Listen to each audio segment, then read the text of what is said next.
It's exciting to be here with you today. It's been an amazing journey. How many of you are running containers in production right now? That's amazing. I mean, truly amazing. So, by way of my background, I've been on this journey since pretty much the beginning. I got to know our friends at Docker pretty well in the early days. Obviously, was part of the team that brought Kubernetes to the world, and also helped organize the Cloud Native Computing Foundation, which is sort of the spiritual home of Kubernetes these days. And it's been an amazing journey. It's hard to imagine how, 4 years ago, no one had even heard of this technology. I remember getting so excited when sitting in a bar in San Francisco and hearing some random stranger say Kubernetes the first time. It was like one of these amazing moments. And now here I am in Hamburg a few years later talking to a pretty significant audience about these technologies. So what I figured I'd do today is provide you a little context on containers. The important thing here isn't the history lesson. I mean, it's interesting to understand how these things happen. You can learn a lot from history. But the thing that I hope you take away is not just what happened, but why it happened. What makes Kubernetes such an effective technology? What makes it such an effective community? What are the bones of that? Because that will play forwards into the next wave of technologies that are created, the next generation of technologies. And I hope that a lot of entrepreneurs, people that are thinking about building the next great thing, can take these lessons and bring it to their own technologies and their own communities. And so at the heart of this is a story obviously about containers. We had this lovely introduction to the way that containers have transformed the global shipping industry. Containers have existed for quite some time. This isn't necessarily something new, and we'll talk a little bit about that. And what I'll also do is provide a little bit of a personal insight into how we got to this point with technologies like Kubernetes and what really made it different. And for me, it's always been about the community. It's been about open source, which is essential for modern development. There's a lot of advantages to that. It's been about open development, designing in the open, coding in the open, having the courage to bring your code out into the world before you would think it's ready. And it's been about open community, about letting go. And I explain all of that to you from the perspective of history. So to kick it off, how many of you remember this company? 2, 3, right? They were a little PaaS company, platform as a service company, and they had a problem. Their problem was we want to efficiently be able to take code and put it into production. And there was a very bright guy that worked there, a couple of bright people that worked there, and they came up with this pretty neat idea, like, hey, we could use Linux application containers. We want to run a bunch of code in production. We have potentially tens or hundreds of users that we want to compress onto a common set of infrastructure. And they started really thinking about how to do that. Now, you probably recognize this company, right? They renamed themselves, right? .cloud was Docker. They took what they'd learned in creating a PaaS. The PaaS didn't necessarily work. It was a little too closed, a little too opinionated. PaaS was pretty hot 5 years back. I expect it'll be hot again pretty soon. But the idea was really being able to take a piece of technology, package it up, and deploy it in a highly portable way. And I think Docker did 3 things really, really well. The first is the developer experience. Solomon has always had a good eye for aesthetics. He's always been able to create a really elegant experience. And just making this whole technology accessible was very powerful. The second thing that Docker did really well was recognizing that the Linux syscall layer was a fantastically stable interface that existed between the world of applications and the world of underlying infrastructure. At the end of the day, Linus Torvalds stands between userland and chaos. You break userland, he breaks your head, right? That's the sort of motto in the Linux community. And what that meant is that you could take a Linux application container that's running on Debian, and you could run it on RHEL. You could run on pretty much an environment. And what Docker did is they created something that was truly legitimately portable. This is something that the world of VMs had never accomplished. And it really changed the game for a lot of reasons. The third thing that Docker did was identifying the utility of composability, being able to take something you could grab, quickly add an additional layer to it, repackage it up, and then create a hermetically sealed unit that you could deploy into the outside world. So in a great many ways, when people think about this container revolution, their minds start with Docker, because that's the first thing that they experience with Docker. But that's not really the way it played out in reality. I don't know if you recognize this picture. This is a Google data center. Turns out there's a long history of containers that predates Docker, right? I mean, there's actually a long history of containers that even predates Google. Like, who here remembers Solaris Zones? I bet you it's a decent number of hands there. Yeah, so the interesting story around Google's use of this is it came at it from a different side of the house, a different angle. What Google was trying to do was to drive resource efficiency. They wanted to get to a point where they could densify their infrastructure. They could run more things on a single piece of infrastructure. And so they created this technology called cgroups, right? And then some bright folks inside the Linux community looked at that and said, hey, cgroups are pretty neat. What if we just sort of wrap them up and use this resource isolation framework to create an application virtualization experience in Linux? And namespaces were born. And then some folks inside the Linux community said, hey, namespaces are pretty neat. Why don't we wrap them up and create a decent user land experience for them so that people can actually make use of them? And LXC was built. And then Docker came along and said, hey, we're a PaaS provider, we want to do something. And so you can see how these things started tying together. And the thing that's interesting is Google originally donated the cgroup technology to the open source community. And there was a very specific reason for that, right? And it came down to this. They were just sick of rebasing, right? Like if you're running something as fancy as cgroups and it's secret source that you hold back for yourself, that you don't donate to the community, you get caught in this constant cycle of having to rebase and maintain and deal with this. And the interesting thing is that this has come entirely full circle now. So if you think about the advantages to Google, back in the day, they were trying to maintain this proprietary technology for themselves. It was too much pain.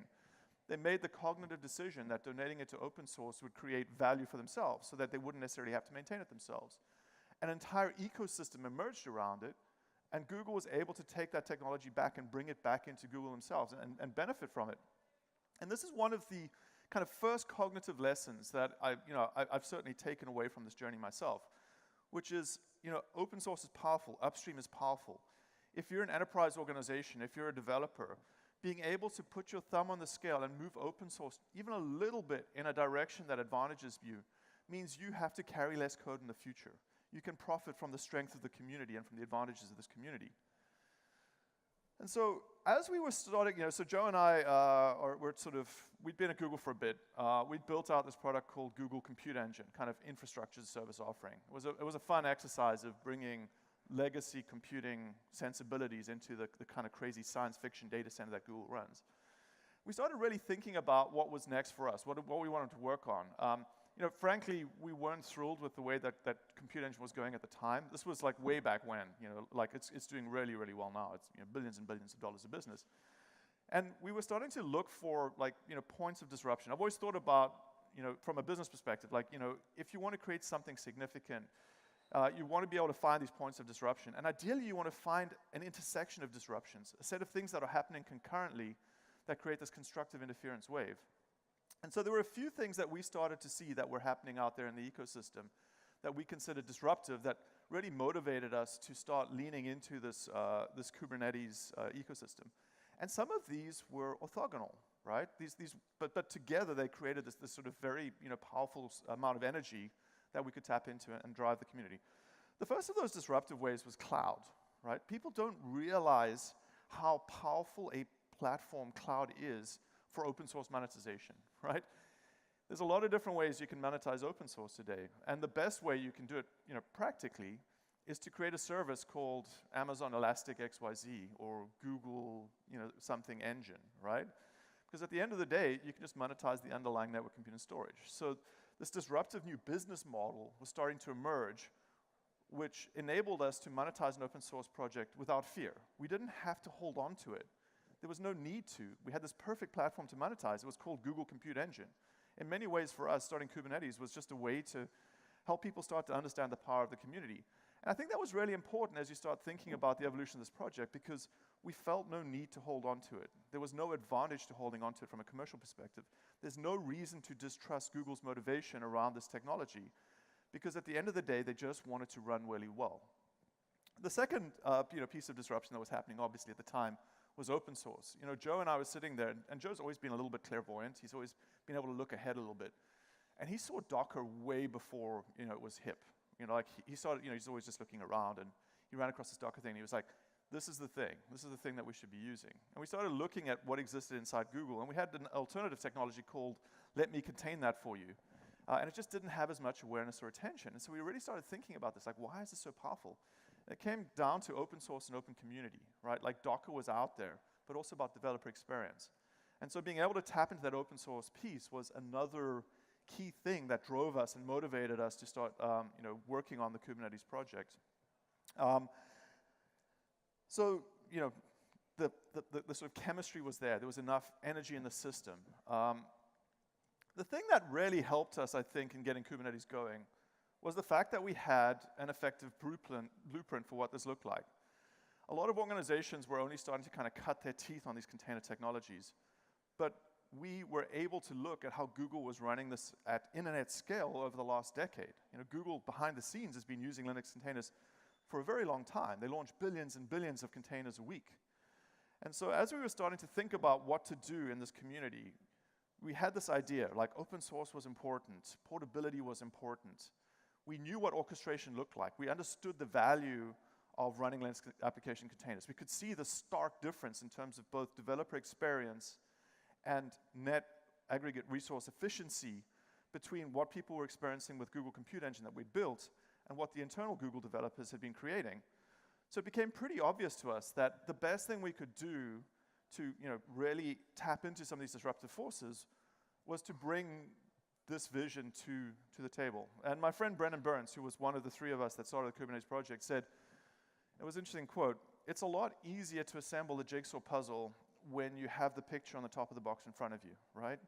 It felt to us like because we're able to see this, because we had this strong base of experience, we could bring that to the community, and it would give us this incredible accelerant as things progressed. And that was really the thesis behind Kubernetes. As we were thinking about starting this project, the thesis was, can we build this in the open? Can we deliver it as open source? Can we create a business around it simply by running it better than anyone else, not necessarily holding on to any of the intellectual property? And can we help the world move forwards by really tapping into that nascent base of experience that we had inside Google? There's some amazing folks on the Google team that built Borg and its successor Omega, people like Tim Hockin, Brian Grant, David Oppenheimer. And as we started really assembling the Kubernetes team, being able to pull those folks into the group really transformed the story. So we were able to go a lot faster because we just seen where the rocks were in the road before we even got there. And I think that thesis has played out really well. Now the interesting thing is, I don't know how close you've been to this, but we've certainly, when I stood up at DockerCon, I guess it was 2014 in July, that was 4 years ago, it certainly wasn't obvious that Kubernetes was going to become the thing, right? That it would ultimately sort of win the container wars, as people have dubbed them. There were a lot of other great technologies out there. Mesos was out there. Mesos had been in market for quite a long time. It was able to run at thousands and thousands of nodes. It had a lot of mature frameworks available for it. It had companies, a company built around it. Docker had its own aspirations. It was incredibly entrenched in the market, and Solomon had always had this, and still does have this incredible aesthetic around developer experience. Existing platforms like Cloud Foundry existed out there in the ecosystem, and they were able to tap into this incredible sales organization that they had. So you have to step back and ask the question, like why? Like, why did Kubernetes ultimately emerge, right? And I think there's like two core elements to this. The one is pretty obvious. If you're a systems engineer, the first time you encounter Kubernetes, it kind of speaks to you. It may be a little bit like, it's like, wow, that's a lot of concepts, but the more time you spend with it, the more it speaks to you. And you can really feel that decade of distilled wisdom from inside Google, being expressed in a very simplistic fashion. Sure, it feels complex the first time you encounter it, but once you start to really understand what each of the constructs are, once you really start to understand it, not just as a platform, but as a platform, something you can build applications around, something that can emerge as a kernel for next generation distributed systems, it really speaks to you. But the second thing that I think that really changed the game for this ecosystem is open, right? We worked very hard to make this an open source community. We worked very hard to make this Open not just in terms of the licensing of the open source and making sure that it had favorable licenses, but in terms of the way that we approach the community. We designed Kubernetes in the open. I don't know if you realize this, but it was literally just 3 months between the time we had approval to do the Kubernetes project and the time we first released Kubernetes. So think about that, 3 months between Urs, telling Joe Brain and myself, okay, go, and the first release of Kubernetes at DockerCon. We may have been working on it a little bit before we were allowed to, but it was still insane to take something that nascent. Like it was. If you looked at the code, it was very raw. You can actually still look at it. Go look at the first commits from Joe Beta and take a look at what we put out there. And the intent was not to come out with something we were like, we own this, we know what we're doing. The intent was to come out there and say, this is what we would like to build with you in the open. We will design it in the open. We'll work in the open. We're not going to do it ourselves, we're going to do it with you. And that fundamentally changed the character of the Kubernetes ecosystem, was that it's just more intrinsically open. And then the second thing that we did that I think was really good from an openness perspective was to make sure that we didn't try to hold on to it. We worked very hard to create a meritocracy. So I remember in the early days, meeting Clayton Coleman in a hotel room at DockerCon, where we just announced this project. And Brian Stevens, who was the CTO of Red Hat at the time, said, hey, this is Clayton, you're going to like him. And I was like, I don't know who this Clayton guy is. The first thing Clayton did is came in and just cleaned up a bunch of our code. We left a trail of filth, right? And he stepped in and he helped. And we got to like Clayton, and Clayton became a committer of the project very quickly. And so we very quickly gave up control of the project, quite deliberately, to enable a lot of different organizations to bet on it. And as a result of that, it became a better technology. It brought a lot of the positive attributes of those organizations to the community. And at the end of the day, Kubernetes, the community, is now identified. I think most of the people that work on it self-identify with Kubernetes more than they do with the companies they represent. They're very passionate about this ecosystem. And in some ways, that's the great strength of what we've built together as a community. So, so far so good. It's been an amazing 4 years.